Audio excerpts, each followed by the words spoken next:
पिछले 1 साल से धरातल पर नहीं उतर पाई बेरिंग और कैरिंग कैपेसिटी के अध्ययन की प्रक्रिया। दरअसल उत्तराखंड राज्य के कई शहर अपनी क्षमता से अधिक भार झेल रही हैं। ऐसे में उत्तराखंड सरकार ने प्रदेश की संवेदनशीलता को देखते हुए राज्य के तमाम शहरों की बेरिंग और कैरिंग कैपेसिटी का अध्ययन करने की बात कही थी, ताकि भविष्य की संभावित आपदाओं से पहले ही अपनी तैयारियों को बेहतर किया जा सके। लेकिन अभी तक इस दिशा में सरकारी तंत्र कोई ठोस कदम नहीं उठा पाया है। प्रदेश के तमाम शहरों के अध्ययन के आखिर क्या है मौजूदा सूरत ए हाल, हकीकत सरकार किन किन शहरों का करने जा रही थी अध्ययन, किन किन पहलुओं पर किया जाएगा अध्ययन, इसी पर देखिए खास रिपोर्ट। पिछले साल 2023 में जोशीमठ शहर के सैकड़ों घरों पर आई दरार के बाद उत्तराखंड सरकार ने प्रदेश के तमाम पर्यटक स्थलों के बेरिंग और कैरिंग कैपेसिटी का अध्ययन कराने का एक बड़ा फैसला लिया था। राज्य आपदा प्रबंधन प्राधिकरण ने अध्ययन परियोजना के पहले चरण के तहत मसूरी, लैंसडाउन और नैनीताल सहित प्रदेश के 15 शहरी क्षेत्रों और पर्यटक स्थलों को चिन्हित किया गया था, जहां बड़ी संख्या में देश विदेश के पर्यटक पहुंच रहे हैं। हालांकि इस दौरान मानसून सीजन खत्म होने के बाद इन शहरों का तकनीकी और वैज्ञानिक अध्ययन शुरू करने का फैसला लिया गया था, लेकिन इस बात को 1 साल का वक्त बीत चुका है।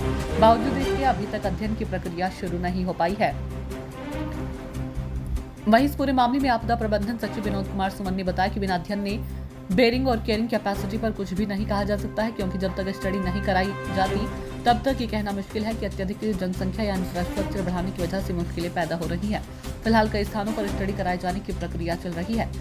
जोशीमठ शहर के घरों में पड़ी दरारों और भूस्खलन के बाद प्रदेश भर के कई क्षेत्रों की बेरिंग और कैरिंग कैपेसिटी के अध्ययन को लेकर उठा मामला अभी तक सिर्फ चर्चाओं तक ही सीमित है, क्योंकि पिछले साल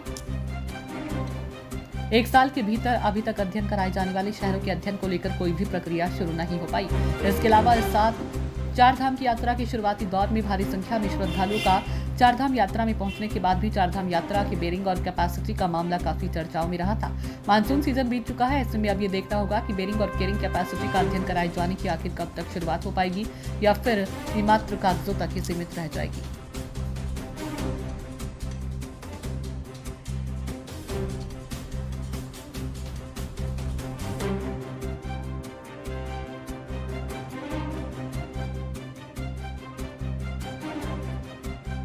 अब इसकी कैपेसिटी जो हमारा टूरिस्ट डिपार्टमेंट है वो भी आंकलन निकालेगा, और निश्चित रूप में सबको पता है कि कितनी वहाँ पर होम स्टेज बने हैं, कितने होटल्स हैं, कितनी यात्रा वहाँ कितनी जा सकती है।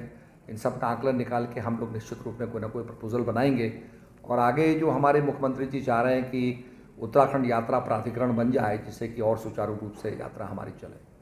धन्यवाद। देखिए, जहाँ तक बेरिंग कैपेसिटी और कैरिंग कैपेसिटी की बात है, वो बिना स्टडी के हम कुछ भी नहीं बोल सकते हैं। बातें बहुत सारी होती हैं, तमाम तरह की बातें कही जाती हैं, लेकिन डिजास्टर मैनेजमेंट की ओर से हम सिर्फ इतना ही कह सकते हैं कि जब तक हम स्टडी न कराएं, हम ऐसी किसी बात को हम नहीं कह सकते अपने तरफ से कि हम ऐसा हुआ है।